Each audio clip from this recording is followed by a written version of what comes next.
नमस्कार प्रेक्षकांनो. ठरलं तर मग या मालिकेच्या आजच्या भागामध्ये काय घडलं हे आपण पाहूयात. अर्जुनला वारंवार सायली जे काही बोललेली असते ते आठवत असतं. त्यामुळे त्याला काही रात्रभर झोपच लागत नाही.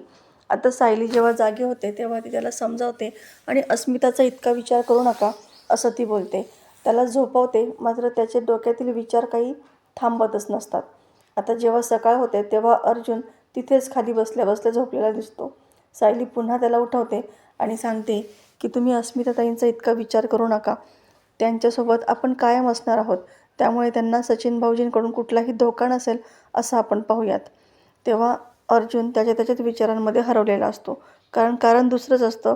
महिपतशी डील केलेली ही गोष्ट त्याने सायलीला सांगितलेली नसते. त्यामुळे त्याला हा सगळा त्रास होत असतो. पण तितक्यात चैतन्य त्याला कॉल करतो. चैतन्यवरती सुद्धा तो खूप चिडचिड करतो आणि फोन ठेवून देतो. इकडे प्रतिमा कल्पनाला कॉल करते आणि सांगते की तुला बाळाच्या मालिशसाठी जी बाई हवी होती ना, तिला मी आत्ता पाठवून देणार आहे. पण तिच्यासोबत एक मुलगी पण आहे तिची, जिला फॅशन डिझायनिंग करायचं आहे. मग तन्वी असेल ना तिथे, तन्वीकडून तिला काहीशी माहिती घ्यायची आहे. तेवढं फक्त तू तन्वीला सांगून ठेव. तेव्हा कल्पनासुद्धा हो असं म्हणते. आता इकडे अर्जुन ऑफिसला जात असतो आणि लगेच प्रिया त्याला थांबवते. काहीही कारण काढते आणि अरे अर्जुन, तू आज घरात थांबला तर बरं होईल ना. कारण काय ना, तो सचिन एक तर इथं बळजबरी येऊन राहतोय ना, त्याच्यामुळे खूप टेन्शन येते रे. सगळ्यांनाच आम्हाला खूप टेन्शन आलेलं आहे. त्याच्यामुळे तू जर थांबलास ना इथे तर खूप बरं होईल. तेव्हा अर्जुन म्हणतो, अगं तू आहेस ना इथे, तू असताना मला कसलीच काळजी नाही आहे. आता तू घराची जबाबदारी घेतलीस ना, मग मला माहिती आहे, खात्री आहे तू हे सगळं बरोबर पेलवू शकशील. आणि तू काळजी करू नकोस. मी जरी नसलो ना तरी माझी बायको आहे की इथे, ती इथेच आहे. मी ऑफिसला असेल आणि ती तुला मदतीला आहेच की इथे. आता प्रियाचा काही प्लॅन सक्सेस होत नाही आणि अर्जुन तिथून निघून जातो. आता प्रिया सायलीला सफाई द्यायला लागते. मात्र सायली तिला म्हणते, तुला काय करायचा प्रयत्न आहे ना, हे सगळं मला बरोबर कळतं आहे. त्यामुळे तुझ्या जे मनात आहे ना ते काहीच होणार नाही आहे. तू अजिबात काळजी करू नकोस. प्रियाच्या काही मनासारखं होत नाही आहे. मग ती विमलवर चिडचिड करू लागते आणि मनातच म्हणते की मला असं वाटलं होतं की काहीतरी जरा निवांत बसता येईल, पण ही सायली मस्त बाळासोबत खेळत बसली आणि इथे मला लावलं आहे कामाला. असं काहीतरी करायला पाहिजे की जेणेकरून मला थोडा तरी आराम भेटेल. आणि मग ती म्हणते की सायली, तू जरा कामात मदत करतेस का? कारण कसं आहे ना, अस्मिता ओली बाळातीन आहे ना, मग माझ्याकडून तिखट मीठ जर जास्त पडलं तर तिला त्रास होईल आणि मग बाळालासुद्धा त्रास होईल. त्यापेक्षा एक काम करते मी बाळाला सांभाळते, तू किचनमध्ये काम करतेस का? तेव्हा सायली म्हणते, ठीक आहे घे बाळ. आणि मग ती किचनमध्ये निघून जाते. मात्र विमल म्हणते, आता मात्र तन्वीताईंची खूप मजा येणार आहे हा, त्यांना काही बाळ सांभाळता येणार नाही. आणि तसंच होतं. प्रिया त्या बाळासोबत खेळू लागते, पण तिला काही व्यवस्थित त्याला सांभाळता येत नाही आणि अचानकपणे ते बाळ तिच्या हातावरती सू करतं आणि मग तिची प्रचंड चिडचिड होते. माझी साडी खराब झाली, इतकी महागाची साडी, म्हणून ती घर डोक्यावर घेते. कल्पना तिथे येते आणि म्हणते, अगं एवढं काय होतं आहे घर डोक्यावर घ्यायला, बाळ आहे म्हटल्यानंतर असं होणारच की नाही. आणि आता ते सगळं साफ कर बरं, माझ्या हातामध्ये कपडे आहेत. आता ते दोघीही तिलाच कामाला लावतात. आता ही बळजबरीने हे सगळं काम करू लागते आणि मनात विचार करते की सुभेदारांची प्रॉपर्टी हातात घेण्यासाठी म्हटलं होतं की बाळाचा विचार करावा, पण हे जर असं असेल ना तर मी प्रॉपर्टीसाठी सुद्धा बाळाचा विचार करणार नाही अजिबात. आता तिच्याच्याने काही होत नाही. मग ती सायलीलाच सगळं आवरायला सांगते आणि सायलीबरोबर त्या बाळाचं व्यवस्थित सगळं आवरते. तितक्यात त्या मालिश करणाऱ्या बाईची मुलगी तिथं येते आणि तिची ओळखही करून देते. कल्पना तन्वीला म्हणते की अगं, यांना ना फॅशन डिझायनिंगचा कोर्स करायचा आहे. तुझ्याकडून काही माहिती हवी होती ना, म्हणून त्या तुलाच भेटायला इथं आलेले आहेत. तेव्हा ती मुलगी प्रियाला तिच्या कॉलेजबद्दल, फॅशन डिझायनिंगच्या कोर्सबद्दल, त्याच्यामध्ये काय काय शिकवलं या सगळ्याबद्दल प्रश्न विचारू लागते. पण तिच्या एकाही प्रश्नाचं उत्तर प्रियाकडे नसतं. ती मनातच म्हणते, ज्याचा आणि माझा काही संबंधच नाही आहे त्याबद्दल मी हिला काय सांगणार आहे. आता हे सगळं माझ्या चांगल्यात येते की काय.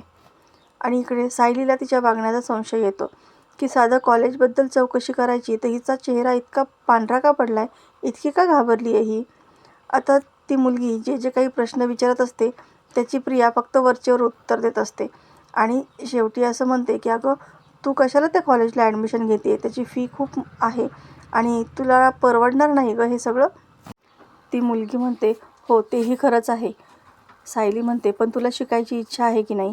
मग तू अजिबात काळजी करू नको. आमचा अन्नपूर्णा ट्रस्ट तुला तुझी पूर्ण फी भरण्यासाठी मदत करेल. फक्त अट एवढीच आहे की तू मेहनत करून छान अभ्यास करायचा आणि छान मार्क्सही मिळवायचे. तेव्हा ती मुलगी हो म्हणते आणि खूप खुश होते.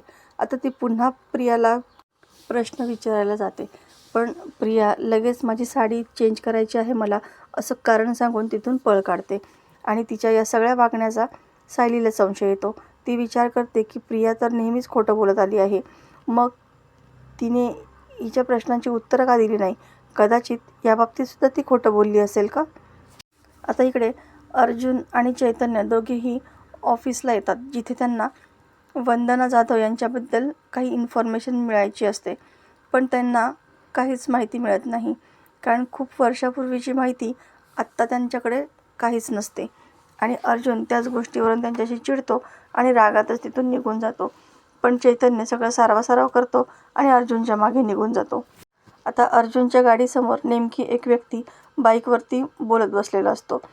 आता अर्जुन खूप वेळा हॉर्न वाजवतो, मात्र त्या व्यक्तीचं काही लक्षच नसतं, कारण त्याच्या कानामध्ये इयरबड्स असतात. आता अर्जुन कसलाच विचार करत नाही आणि सरळ त्याच्या गाडीवरून त्याला ओढून बाजूला करतो आणि त्याच्याशीच वाद घालू लागतो. तो व्यक्तीसुद्धा अर्जुनच्या या अशा बिहेवियरमुळे खूपच वैतागतो. दोघांमध्ये चांगलेच वाद होऊ लागतात. आता चैतन्य मनामध्ये म्हणतो की अर्जुनला तर कसं काय समजावं, या दोघांमधले वाद कसे काय मिटवावेत. इकडे प्रिया सचिनकडे कॉफी घेऊन येते आणि त्याच्याशी बोलायचा प्रयत्न करू लागते. तेव्हा सचिन तिला म्हणतो की तन्वी, तू कशी आहेस ना मला बरोबर माहिती आहे. त्याच्यामुळे माझ्याकडून कुठलं जर तुला डील करायचं असेल ना तर तू माझ्याशी स्पष्टपणे बोलू शकतेस, कारण मलाही चांगलंच माहिती आहे की तू कशी आहेस आणि तुलाही माझ्याबद्दल बरंच काही माहिती आहे. हे सगळं मला माहिती आहे. तेव्हा प्रिया मनातच घाबरते आणि विचार करते की साक्षीने याला माझ्याबद्दल काही सांगितलं असेल का? कदाचित मी तन्वी नाही आहे हे सध्या त्याला कळालं असेल का? तेव्हा प्रिया मन घट्ट करून त्याच्याशी बोलते आणि सांगते की साक्षीचा मला कॉल आला होता आणि तिने सांगितले की तिला तुझ्याशी बोलायचं आहे. तेव्हा सचिन तिला म्हणतो की मला माझ्या मोबाईलवरून तिला फोन नाही करता येणार, तुझा मोबाईल दे मला. तो प्रियाच्या मोबाईलवरून साक्षीला कॉल करतो आणि अगदी प्रेमळ, काहीही झालं नाही आहे अशा छान तिच्याशी गप्पा मारू लागतो. पुन्हा तो तन्वीच्याच मोबाईलवरून तिला फोन करेल असंही तो तिला सांगतो. आता प्रिया म्हणते की हे बघ, आता आपणच एकमेकांना मदत करायला हवी ना. म्हणजे मी मदत केली म्हणजे माझी टर्न झाली, आता तुझी टर्न. मग तेव्हा सचिन म्हणतो तुला काय आता हवं आहे? तेव्हा प्रिया म्हणते मला ना थोडी कॅश हवी होती. आता हे ऐकल्यानंतर सचिन मात्र मोठमोठ्याने हसूच लागतो. अगं तन्वी, मी आहे ना कॅशमध्ये कधीच व्यवहार करत नाही आणि मी नव्हतो आलो तुझ्याकडे मदत मागायला. आणि तो तिथून निघून जातो. आता ही स्वतःशीच बडबडते, म्हणजे याने फोन बूथवरून फोन करायचा असेल ना तरीसुद्धा त्याच्यामध्ये पैसे टाकावे लागतात, पण ह्यानी मला साधा ₹1 दिला नाही आणि वर माझ्याच मोबाईलचा वापर करून निघून गेला. आता इकडे प्रतिमा प्रियाच्या सगळ्या कॉलेजची माहिती सायलीला पाठवते आणि सायली त्याप्रमाणे सगळं चेक करायचं तिला सांगते. प्रतिमा म्हणते की बरं झालं तू सगळं हे मनावर घेतेस, कारण तन्वी कोणत्या थरापर्यंत खोटं बोलू शकते हे आपल्या सगळ्यांना माहितीच आहे. तेव्हा सायली सांगते की प्रतिमा आत्या, पण यातील काही तुम्ही रविराज काकांना सांगू नका, कारण या सगळ्याचा त्यांनाच खूप त्रास होईल.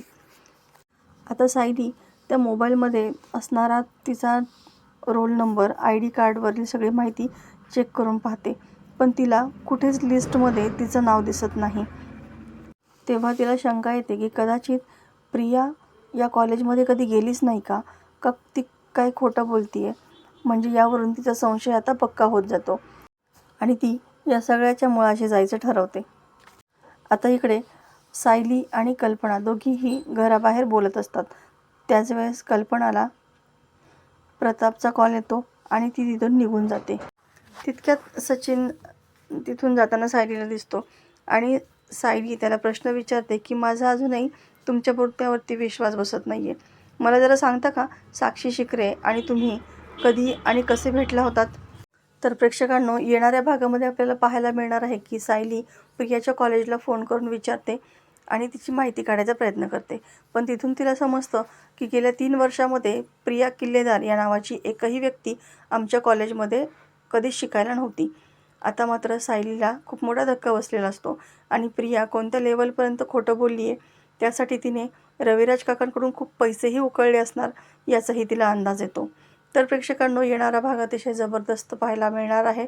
अशाच मालिकेचे नवनवीन व्हिडिओ अपडेटसाठी चॅनलला सबस्क्राईब करा. नोटिफिकेशनसाठी बेल आयकॉन अवश्य दाबा. व्हिडिओ पाहिल्याबद्दल धन्यवाद.